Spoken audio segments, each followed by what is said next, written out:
McCall. We are Got being it. recorded right now, Linda.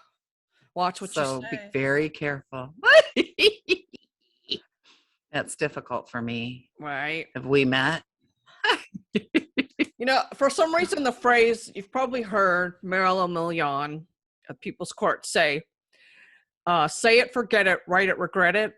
Well, we can't say it, forget it because it's on tape. No, not these days. I've often said I'm really grateful to have grown up when I did because, man, everything's recorded now. Yes. So I'm Yeah. sure you're wondering why we brought you here today. No. Of course, So it's because we're going to let's talk. talk Yeah. cats. We need a We theme need a song. We jingle. should work on Thank that. you. Yep, exactly. I'm buying So I know, right? So why So are you here? one of the questions that why are we here? One of the questions that we get a lot is, people that are going to adopt a cat and they want to know, you go into, I go into my favorite rescue, Friends of Felines, and there are cats everywhere. And if you just love cats, how do you choose the cat that's right for your home? Because you've been fooled. Ha ha ha. I have been fooled. Baka tricked me. She followed me all around the shelter. She literally jumped from cat tree to counter just to follow me. And I thought, okay, you're going home with me. And I thought, at the time we had one cat. That's kind of hard to even imagine right now. And we literally were adopting for Subra to have a friend. Mm-hmm. And so I thought, oh, this is a super loving cat. She's going to be on my lap. She's going to be amazing. We got home. She looked at me and went, sucker, see you later. She, yeah. She knew you were a soft touch. She did. But usually the ones that follow you around are the ones you really need to look at. Seriously. Yeah, she chose me. I don't regret taking her home. She wasn't what she purported herself to be. And I feel like she was mislabeled by herself, but she wanted out of there. She wanted to, and it's an amazing rescue, but yeah, she wanted to come home with me. So she That's did. True and of boyfriends and husbands too. Yeah. Yeah, it really is. It is. So you feel like you've been, How do you decide what kind of cat to bring into your household? Do you want a young, energetic cat? Do you want a sleepy cat? What do you want, right? Well, the first thing, looking at your preferences, one of the things that Jackie at Friends of Felines does that I love is she asked me on a scale of 1 to 10 on the Ornery Cat Scale. She has the Ornery Cat Scale. So, a 10 is that cat that's really going to be playing all the time. You want an active cat that you're going to just want to play with and play with and play with, and maybe you're super high energy. And so this is going to be a 10 on your Ornery scale, right? And then 1 is that lump, that just kind of lays on you. Pillow, that one. And so exactly. So, and maybe that's it, especially if you are a senior or, you have, and so, or you're just somebody that wants to sit down every night and have a cat on your lap, then this is the cat for you. So I usually go somewhere in the middle of the Ornery scale. I don't want anybody super high maintenance because I have other cats. I do want somebody to lay on my lap, but I don't necessarily want a pillow at this point. I will when I'm 70 or 80, whatever, and I'm chilling out a little bit. I have some pillows. I do. I love to get loved, but the number 1 on the Ornery scale, the pillow cat, is probably not going to be playful and play with you. I want a cat that will play with me and chase the dot and, that sort of thing, and come up to me. Not I just have to look for them, but it's totally, that's a preference thing, right? It's what's going to fit into your household. It's your lifestyle too. I wrote a series of 4 articles. I'm actually going to publish the last one today. Good. About adopting cats. First one's adopting kittens, then adopting young adults, then adopting those, middle-aged, and then the last one's adopting seniors. But not just their age, but you also have to take into account, in some cases, breed, because Bengals, they require a lot of emotional stimulation as well as physical stimulation. They get bored really easy. They'll also figure out how to get into everything. Number 10 on the Ornery Cat Scale. A Sphinx Cat, they're a calm cat, but they're like babies. They need constant attention. So that would also be a 10, but for a different reason. Okay. Yes. Then if you're going to adopt a cat that needs a lot of brushing, like a Persians need a lot of brushing. Not every long hair cat needs a lot of brushing, but that breed, particularly a Persian, requires daily maintenance of, and their eyes too, because they tend to have the runny eyes because they've got the Yes. snout. So you've got to take all those things into account too. Do you have time in your day, or is your family going to help with some of these extra chores some of these kitties require? Yes, exactly. Yes. So then after my personal, what you just hit on, after my what's personally going to fit I caught it. fit into my lifestyle is then the lifestyle of my family. So Yes. we adopted a Chihuahua years ago, and Sadie. only because Sadie, yeah, my one dog with 11 cats, only because somebody had posted her, and it wasn't a great situation, but the main thing that was getting to me was they had 4 or 5 little boys, and they were probably less than 2 to 5 or Boy. 6 tops. So yeah, this is a lot of crazy. Exactly. So this is a lot of crazy energy. So, yeah. So if you're getting a kitten, that kitten is running around. It's tiny. It's going to get underfoot. It may get stepped on. It may get roughhoused with too much. Yeah, little children don't understand squeeze. I stuffed love animal. you. Yeah, Oops. stuffed animal and a little dog or cat, puppy, kitten. Yes. They don't understand that. Yes. So that is definitely something I'm looking at. Now, an older child, I think, might really benefit from a kitten. Sure. It's going to teach a lot of responsibility. They're going to get to watch it grow up. Mm-hmm. We've talked to so many people who were in their 20s or something and have a cat that they've had since they were a little kid. This cat has been with them forever. And that is just such an amazing blessing. That is such an amazing blessing to have a cat that you've had like all your life, and you moved out and your parents still have it, you took it with you. Yeah. So that is kind of a cool thing. Now, if you are older, maybe you're a senior, your energy is a little bit less, you're not able to move as quickly. I'm starting to feel it. I'm starting to feel it. But yeah, you're going to want somebody that's not going to require as much attention and playtime and getting on the floor. And especially, I am very cognizant of my age right now. Okay, I'm only 54. Oh, you're a baby. I'm not. I know, 60. right? Like, I don't have the walker yet, and the rocker on the front porch that I'm spending my days on. However, if I am going to adopt a kitten right now, it's very likely I could have that kitten when I'm 75. I know. I have 3 young ones, so I know. So that's a commitment you really need to think about. And what's going to happen, and this is another show that we should do, what's going to happen when you can't care for your cats anymore. So we ought to put a pin in that. That's a separate topic for sure. Yes, ma'am. So I'm thinking more towards middle to senior cats, and senior cats are often considered unadoptable. So you're doing a great thing. They make such great pets, though. I just adopted 2 15-year-olds just before Christmas. And one's kind of ornery, like he's kind of grouchy. Feed me, leave me alone. Although he likes to be he likes to be brushed now. And then brushing has led to more petting. So we're getting there. But Missy's probably going to live to be 20. She's awesome. But those cats, especially, even the older ones, people don't want to adopt those 6, 7, 8-year-old cats. And really, they're already litter trained. They've already been through the terrible 2s, the kittenhood, where they're chewing everything, eating everything, tearing everything apart. They still have enough energy to play and have zoomies every now and then, but it's not a constant thing. I mean, they're just great, especially if you work long hours too. If you get 2 of them, they keep each other company. Like kittens, especially little kittens, they still need to eat 4 or 5 times a day, and it's hard to leave them all day when you go to work.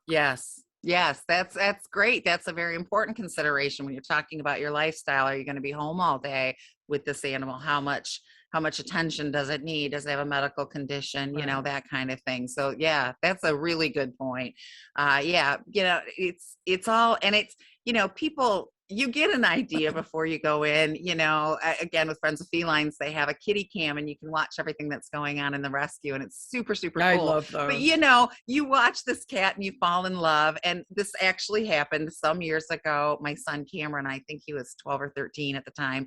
He decided for his birthday, all he wanted was a cat. I did not need another cat in this household, but he was so I tried everything to talk about it. I'm like, don't you want an Xbox? Right? Like I'm pulling out the big guns. Now I want a cat. So we watched.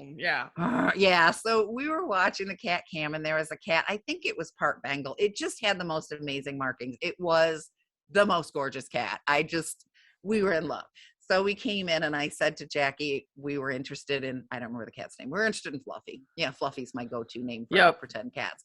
And she said, you don't want Fluffy.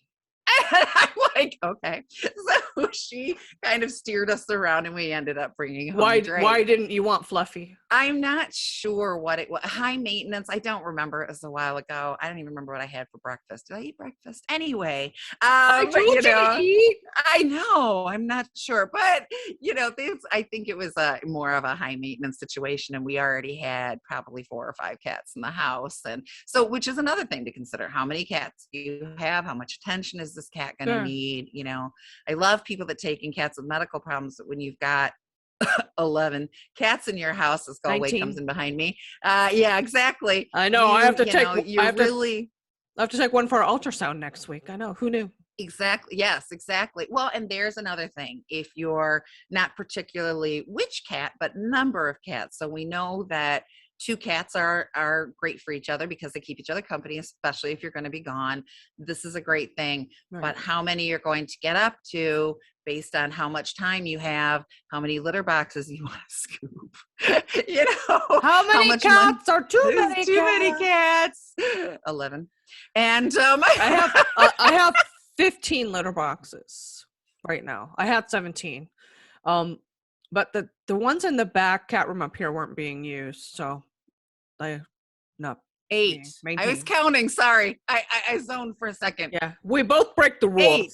It's supposed to be number of cats plus 1, but you can't always do that. So you just make sure. I literally am out of room to put another litter box. I'm literally out of room. Yeah, so you scoop twice a day. I have room, but they don't go in that back room anymore. So. Yeah. If they don't go in there, what good is having cat room? There? Exactly. The room is set up for the cat room. So yeah. So look at that. And money. Nobody wants to talk about our Chewy bill, right, Rita? Hers puts me to shame. And then again, something comes up. So let's see. You've had a cat with cancer this year, Lovey. You've had Pinky. Oh yeah, Pinky. Yeah. And cat I'm gonna get sad thinking about this. But so and you've got Cupcake Sunny dealing with some problems. Oh, Sunny. That was liver, I think. I don't remember anymore. But he had cancer too. He had diabetes also. Oh yes, yeah. I had to start giving him insulin, and that's not cheap either. Yeah. So that's, can you afford, if you have to give a cat sub-Q and insulin, if you have 3 cats that come up with a catastrophic illness, sorry, it comes with the job. And so how are you going to be able to, are you going to be able to handle all that and pay for that? So, and God forbid you want to take a trip, right? What the heck are you going to do with all the cats? Well, you need to have a cat sitter. That's a whole sitter. Yeah. Yes, that is another one. Much preferred over boarding. But but that's a whole nother thing. You've got to figure out, who am I going to have? Yes. I got to meet them. And please do it well before your trip. As former pet sitters, we hate the ones that go, oh, we're leaving tomorrow. Can you come right now? Right now. Meow. Well, then timing is important when you're adopting cats. When we were all set to adopt Subra, we wanted Subra long before we knew we were going to be able to adopt her. My daughter was volunteering. We both fell in love with her, but my husband was no cats, which is funny now that we have 11. But all of a sudden he was like, okay, just one cat, 11. And so we knew we were going to get Subra, but we were planning on going away to our cabin at KOA. So I had to, and it was painful. It was painful. I'm not going to lie. We put off picking up the cat until we were back. because even if we had hired a cat sitter, that it's not necessarily the problem of who's going to watch the cat. You're bringing your cat into a brand new home with brand new people, and then I'm going to leave for 3 days. We had, believe it or not, quite a few clients who did that. Yes. Mm-hmm. And we're like, great. So this is the cat's first week in this new house and you're already taking a trip. Wonderful. Yes. It's not a good idea. No, it's not. I remember one client, he had gotten a kitten.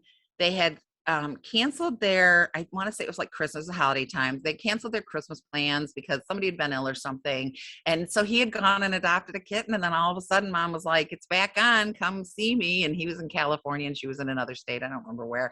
So yeah, all of a sudden he said, this is not what I want, but it happened. But well, I remember the guy that just moved into town with the 2 cats, came in on the plane, dropped the cats in the apartment, left the key under the mat, went on another trip.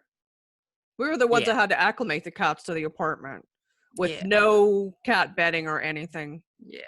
Your cats need time to feel comfortable in your home. It's a brand new territory. It's very scary. They don't know if there are predators around. They don't know what's going on. So you need time to bring your cat into your home and give it that loving and some cats sail through that, but other ones, they're going to, some will freak out. Some might get a little aggressive just because they're nervous. This doesn't mean. Yeah. If you plopped me in a strange home with a stranger, I wouldn't be all too, loving about it. I'd be like. Right. That's what's great about going to a rescue like FFRC or other rescues. Because, especially ones that use fosters, because those cats have been socialized, have been in a home. Their personalities have been established. They can tell you. Yeah. If you go to a shelter, please, the shelter cats needed options too, but be prepared that, you're not going to know what you're going to get. Exactly. You get them home. Yes. Yeah. Yeah. I like FFRC because cats are not in cages unless the cat was ill and needed to be confined as we would do in our home. Sure. But the cats are all running around. They've got their favorite places. There are a lot of rooms in the shelter. There's a few catwalks. There's a lot of cubbies and places for them to hide. So they've already had time to acclimate with other cats. And Jackie has a ton of volunteers that come in and out and are doing the laundry and petting the cats and brushing the cats. So all these people are helping to socialize your cats. So you're going to get they have a better idea of who that cat is, than because they've been there. So looking at all of the things in your home, what do I need? Do I have a lot of breakable antiques around the house? Ooh, this is a whole nother podcast. No, you're right. I'm telling you, you really need to look at your environment, at what you're willing to do, and at what you really want from a cat. You've got a lot of breakables and they mean a lot to you. Either put them away or get a senior who's old and tired, tired, like Scooter. You want a pillow. Scooter. You want a pillow, like Scooter. Scooter ain't gonna break anything. Scooter ain't gonna, You don't even jump up on anything. He's a floor cat. If I put blankets on the floor or bed for him, no. He goes and sleeps on the floor part. He doesn't like I don't get it.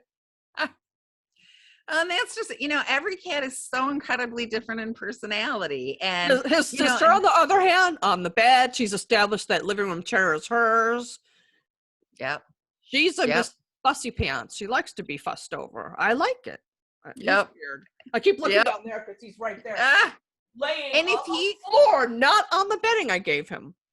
And if he was your only cat, so this was the biggest thing when I brought my first cat into the house. I had been raised with dogs. Dogs, they're there. They're always there. Oh, God, are they there? If you don't see them, shout their name, they'll be there. Or say the word walk or something, and they will be there. Box or say biscuit. But yes, exactly. But so we brought home one cat, and I'm sitting on the couch watching TV going, where's the cat? She's upstairs on somebody's bed or something. So it was my goal to keep getting cats until I had somebody near me all the time. So that's not exactly how you ended up with 11, but we'll be talking about that on we'll be talking about that on the Shelf Ferns show, Catitude, which is also on Pet Life Radio. That'll be fun. If fur people ask a lot about shedding. And the longer haired cats, somebody came to me and their idea, I love that brush. That is the best brush. Somebody came to me and kind of had the idea that longer cats didn't shed as much as shorter haired cats. And I said, I think I disagree with that, but when you've got a lot of hair, I have super thick hair, so I can run my hand through my hair and pull hairs out, right? Too. Where if my hair was a lot thinner, they would just fall onto the couch, right? So not that they don't, but so I think that with the longer hair, it tends to, which is why longer haired cats have problems with mats, because it tends to stick in there. Yeah. So you're not going to see it as much on your floor, on your couch. You know, I see those rolling ghost town things of cat hair. I have yeah. Oh, I do too. My stairs, always on the stairs. Oh, me too. But you'll find a big mat of hair that didn't fall down because it got all tangled together. But you pick that up as opposed to, or, you know, brushing them regularly. Of course, that's the answer with any cat with shedding. But so, yeah, you really need to look at what you want from your companion animal, and then what fits into your household. Mm-hmm. And then, talk to the people that spend time with these animals and try to get a good idea of what their behavior is, although for sure that behavior can change in different circumstances. But basically, a loving cat is trying to get attention, is going to be a loving cat, right? One thing you want to ask for sure when you adopt any cat, kitten, did they come in with somebody, or like in the case of, you know, the big rescue, are they bonded with another? Because if they're bonded with another, it'll be much easier for you to adopt them both and bring them home, and they'll assimilate a lot better. But you don't want to break up a bonded pair, because both cats will end up being very depressed. Yes. So exactly. Always ask. It's so much easier to adopt too. A lot of time the rescue or shelter will give you a break on the price of the second one because you're taking two. Yes. Or sometimes they won't charge you for the second one.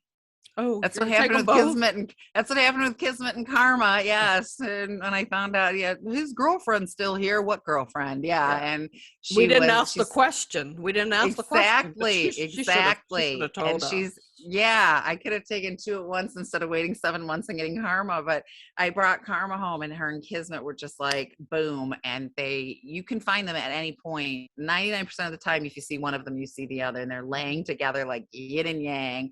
They're so in love, and it is so rewarding. Karma's a super skittish cat, which is why she had problems adopting her out. And so Karma does not give me a lot of love and affection or, you know, rewards in that manner, but she makes Kismet's life so much better, and they're so happy together. That's rewarding. I get a thrill just seeing them. She was miserable. She was like underneath. She was in the rescue underneath the kitten cages. She stuffed herself flat. I mean, as a pancake had to roll baby. It out. Yeah, she had to roll that out and pull her out from under there. She was very non-social. Yeah, but she's still. I mean, you can't really pet her, but she comes around you. But she comes around you now. Yeah, she'll lay on the bed or something, and she doesn't freak out if we walk through the room. She just kind of coexists with us, but she's Kismet's cat. She's got a happy life. Yeah. She's with her buddy. Yeah. So always ask that question for sure. Yes. If you're still not sure, if you go to our website, catbehavioralliance.com, and go to our Daily Muse page, there's a search option there. Just put in cat adoptions. All the articles we've written about cat adoptions will come up. Give them a read over, especially the ones where I'm talking about the different stages of life and what you have to think about if you're going to adopt a cat, a kitten, a senior, to see if that fits into your lifestyle. Another thing too is if you really love kittens, but you don't want to have a kitten, you could always foster. There's always rescues and even shelters looking for people to foster kittens, get them socialized, get them ready for adoption. Yes. We had Hannah Shaw on recently on our show for the second time, and that's what she was talking about. And she said, you don't even have to commit. You know, you can say, okay, I want to foster over the summer. I don't want to foster, you know, during the school year or what have you. You can choose when you want to do the fostering. You don't have to have a cat in your house all year long, although you could. I'm sure there's also some seniors and adult cats that need fostering too, but those kittens, because getting them socialized is the key to getting them out, into a loving forever home. Yes. You know, you can volunteer to rescue too. You do not have to or shelter. You do not have to scoop boxes or, walk dogs. You can go in just literally to play with the cats. That's what my daughter was doing when she started. It was just literally her job to play with cats and brush them so that they would be used to different people handling them, loving them, touching them. And that makes them so much more adaptable. I read about some guy that went in, he was playing guitar to the cats in the shelter. That's kind of cool. I know, people would love and that.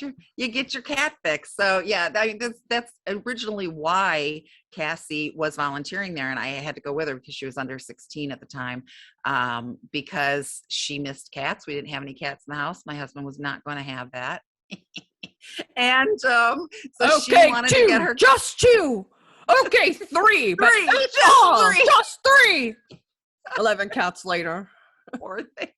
I keep saying that. I really do think I'm at my limit with him. I really do think too.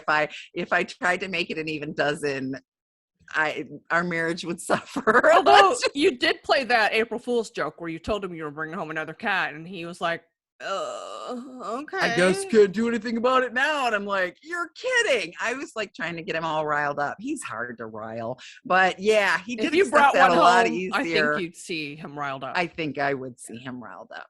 Yeah. Well, he thought Nikki was moving in with 2 cats, not 4. That I think that threw him for a loop. It did. But he didn't grouse. I give him credit. I'm married to a good man. I got to tell you, as you know, for being me, I found my match. The cat hater converted to a cat lover. One of the cats is actually really bonded to him. Yeah, Baka, the one that I was talking about, that she wasn't giving me, she gave me all that affection in the rescue, and then she came home and it just turns out that she's a one-person cat. Yeah. And so she really bonded to my daughter, Lizzie. She literally lived in Lizzie's room. You almost never saw her out of Lizzie's room unless she was going to get food. She snuggled with her. Lizzie was her girl. Well, Lizzie went away to college, and we were all so worried about Baka, and Baka was miserable. She would just lay on Lizzie's bed and be sad, but eventually she came to the point where she just decided that girl's not coming back. I have to pick somebody else. And she picked my husband, and she is on his lap. If he's sitting down at his computer, you will find Baka on his lap. So yeah, awesome. It wasn't that she wasn't, she was correct. She's a super loving lap cat. Yeah. I just didn't figure out till later that she's only going to pick one person. Yeah, and some cats will do that when you get them home. No, yeah, weren't it. And I wasn't it. I've always wondered about that. But yeah. Well, I guess we should wrap this one up. We should. Visit catbehavioralliance.com, go to our Daily Muse, read those articles about cat adoptions. And if you have any questions, be sure to email us at support@catbehavioralliance.com. We'll try to answer your questions. And comments below. Comments below. Yes, for sure. And make sure you hit the subscribe button. Okay, I'm done now. Are you sure?